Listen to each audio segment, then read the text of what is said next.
Hey everybody, I'm Eric Sharp, and my story comes from 17th century Choson, Korea.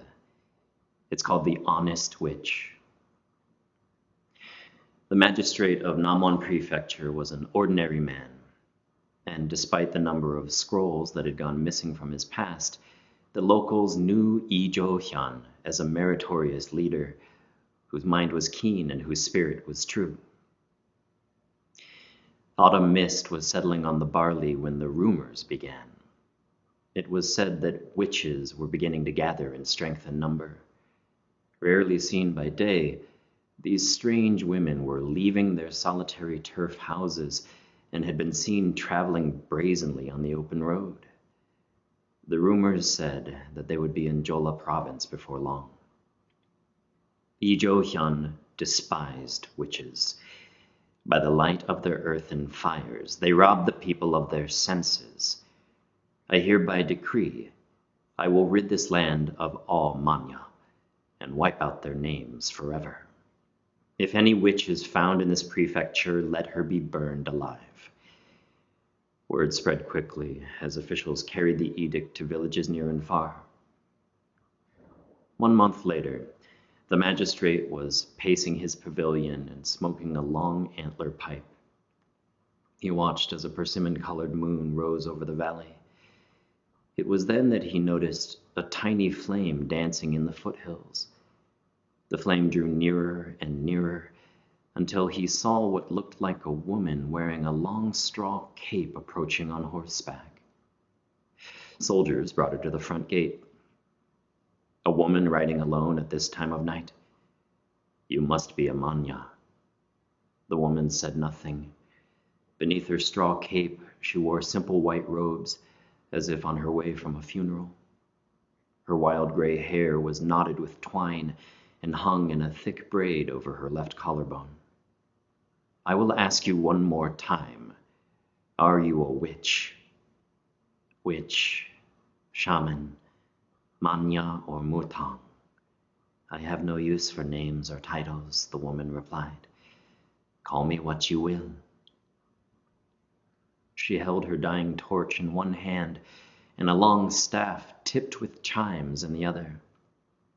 Of course you don't answer to witch. You have heard the official proclamation. Oh yes, I have heard it. The woman knelt low to the ground. I have a matter of complaint to make before your excellency. Please hear me and grant my request. Even little children are taught that there are true manya and false manya. Surely it is the treacherous witches you seek to kill. You would not kill an honest witch, would you? What concern is that of yours? Why should I believe that there are honest witches? How do I know you are not here to kill me? As you can see, I am completely unarmed, but let's put the matter to the test, and you shall judge. If I am not proven honest, let me die tonight.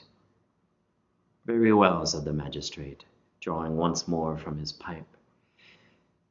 Besides, your excellency, I have already seen your death. Under a sky with no stars, the taste of metal will fill your mouth, and you will drown. The magistrate stepped into the courtyard as the guards drew their swords, ready to strike the woman down for her impudence.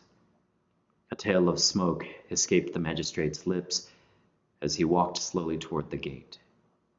Drowning in darkness with metal on my tongue. I can see that your portent is meant to frighten me, but I receive it as a gift. Could the road to long life be any clearer? If I only travel under blankets of stars, if I never board a great ship, and if I refuse to dine on rusty nails, I think I should live forever. The guards laughed along with the magistrate, who stood high above the kneeling woman. He took a long look at the brass chimes on the woman's staff. I won't call you a shaman, but is it true what they say? Can mutang really call back departed souls to speak to the living? They can, the woman whispered. When I was still a young man, I had a friend from the academy in Gwangju. His name was Shin Min-soo. We grew up in the same village. Can you call his spirit back to me?" "Certainly, my liege," the woman replied. "Let me do so, but first you must prepare food with rice wine and serve it properly." The magistrate thought to himself, "It is a serious matter to take a person's life. Let me find out first if she is honest or deceitful, and then I will decide." So a great feast was prepared. The woman spread her straw cape on the courtyard ground and arranged the many dishes on top. She then asked the magistrate to sit behind the steaming hot rice. He knelt behind the small bowl. Within his reach was a pair of steel chopsticks resting on a smooth stone. When her preparations were complete, the woman lifted her eyes toward heaven and uttered the strange magic sounds by which spirits are called. She hopped from foot to foot and traced gravel circles with her staff. After a short while, the chimes were silent. The woman crouched on all fours low to the ground, then lurched at the magistrate. Her mouth opened, but an unfamiliar voice emerged. "나는 먼데서 왔다. Who beckons me from above the dark waves?" The magistrate leaned forward, beholding the eyes of his young friend Min-soo, who then reminded Lee Cho-hyun how they played together on the hill outside the village, of the long walks to the pond to go fishing, of the difficulties they shared during exams, and their time as conscripts in the Royal Navy. The ghost shook the dust from long-buried secrets, intimate details known only to the two boys. Finally, Min-soo told the sad story of his death. "Hyung, I'm sinking again. My time is up. Why did you let me die? 날 왜 버렸어?" The young friend's voice turned to smoke, and the woman fell to the ground, exhausted. Finally, wiping wet locks of hair from her eyes, she looked up to see the magistrate weeping. The soul of my friend was here, and I cannot deny it. Alas, I thought all Mudong were charlatans and liars, but along with good witches, I see now that there are honest shamans as well. Please, eat and drink your fill, then be on your way." The magistrate rose to his feet, wiped the brine from his eyes, and began walking toward the manor. "There is one thing more, Your Excellency." As the magistrate turned back to face the woman, he heard a terrible scream.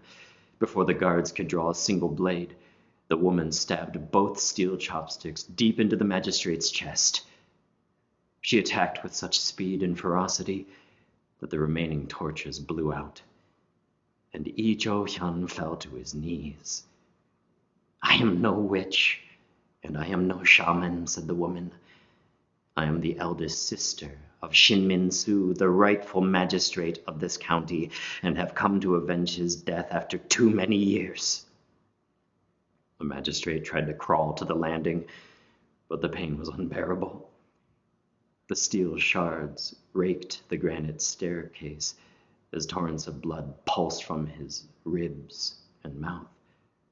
The stars hid their light, and with the taste of metal on his lips, Lee Cho-hyun looked at the woman standing above him and said, "Deceitful witch, you said you would not kill me." The woman's robes were blood orange with moonlight. "No, false magistrate, I said I would not lie."